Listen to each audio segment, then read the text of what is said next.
Jay-Z scored a major legal victory on January 2, 2025, when a judge ruled in his favor by allowing his legal team to file for the dismissal of a rape lawsuit brought against him. The lawsuit involves accusations from a woman who claims that the rapper assaulted her when she was just 13 years old in 2000. The case, which has garnered significant media attention, centers on a critical procedural argument that Jay-Z's attorney, Alex Spiro, raised in a motion to dismiss the case. The legal battle is far from over, but the ruling on January 2 is seen as a crucial moment in the case, marking a key procedural victory for the rapper. The judge in the case, Judge Annalisa Torres of the Southern District of New York, granted Spiro permission to argue that the lawsuit should be dismissed. This ruling came after Spiro highlighted a significant flaw in the legal foundation of the case. The New York City Gender-Motivated Violence Protection Act (GMV) law did not come into effect until December 2000, 3 months after the alleged incident took place. Jay-Z's legal team argued that this gap in timing made the lawsuit invalid because the law at the time did not allow for such claims to be brought forward. Spiro's legal argument is based on the premise that the statute in question did not have retroactive effects. He pointed out that the law's provisions for civil claims related to gender-motivated violence did not extend to incidents that occurred before its enactment in December 2000. In his letter to the court, Spiro argued, plaintiff cannot recover, as a matter of law because the statute does not have retroactive effect. This argument presents a key point in Jay-Z's defense, that the lawsuit, based on a claim of sexual assault, is barred by the procedural limitations set forth by the law at the time. Furthermore, Spiro addressed an amendment to the GMV law that was made in 2022.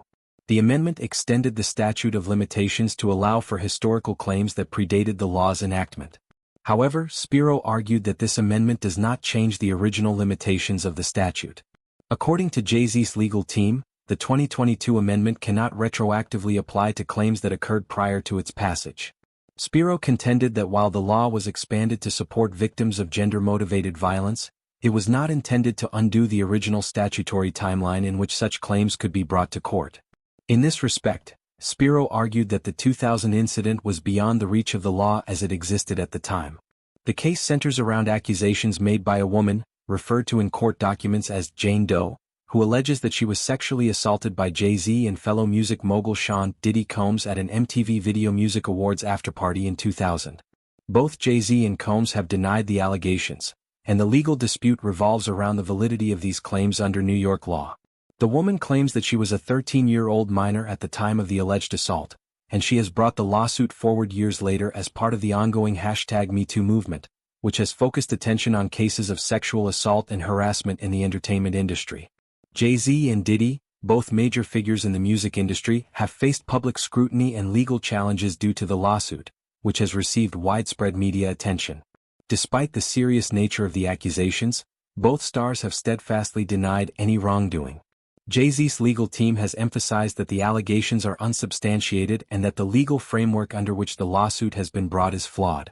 In response to the motion to dismiss, Jane Doe's attorney, Tony Busby, has vehemently disagreed with the legal arguments put forward by Jay-Z's team.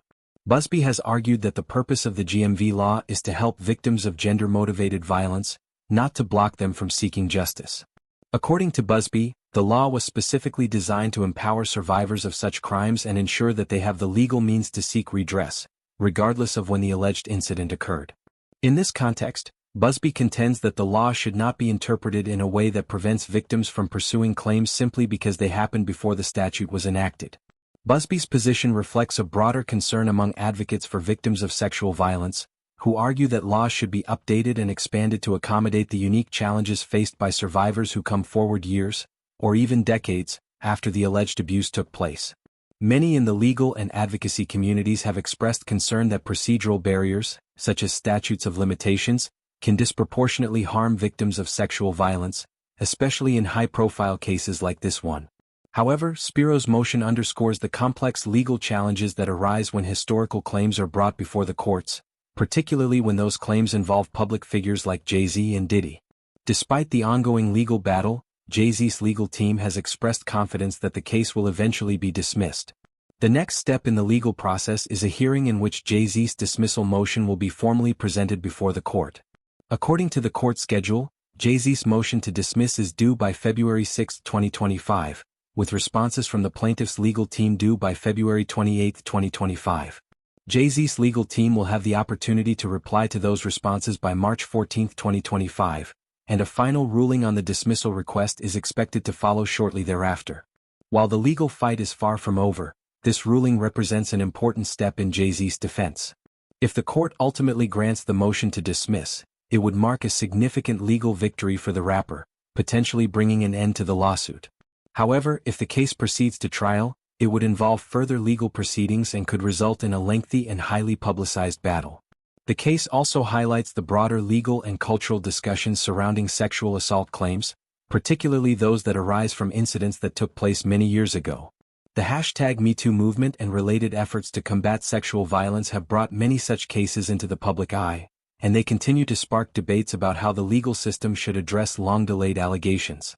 Some argue that survivors should be given every opportunity to seek justice, while others contend that procedural limitations and legal technicalities should be upheld to ensure fairness to the accused.